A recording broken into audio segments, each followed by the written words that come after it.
Hi friends, welcome to our channel. మేము Sunday morning tiffin ఏం చేయలేదు. మేము పప్పు, పచ్చడి, ఫ్రై అలా చేసుకున్నాము. చూసేసేయండి ఏం చేసాము. పప్పు చేసాము, అలాగే పచ్చడి. మా నాన్నకి పచ్చడి లేకుండా ఇంకా అసలు తినలేరు. అసలు అన్నమే తినరనమాట. పచ్చడి డెఫినెట్గా ఉండాలి మా నాన్నకి. లాస్ట్ ఫ్రై, దొండకాయ ఫ్రై,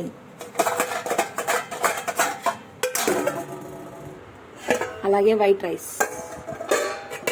ఇంకా మాకు ఇవి పప్పు ఇవన్నీ ఉంటే మాకు ఇంకా టిఫిన్ కూడా పట్టదనమాట. మేము పప్పుతోనే ఎంజాయ్ చేస్తా బాగా తింటాం. సో ఇదే మా మార్నింగ్ సండే వ్లాగ్. మా వీడియో మీకు నచ్చిందంటే లైక్ చేయండి, షేర్ చేయండి, కామెంట్ చేయండి, సబ్స్క్రైబ్ చేసుకోండి. అలాగే బెల్ ఐకాన్ని ట్యాప్ చేయండి. Bye bye.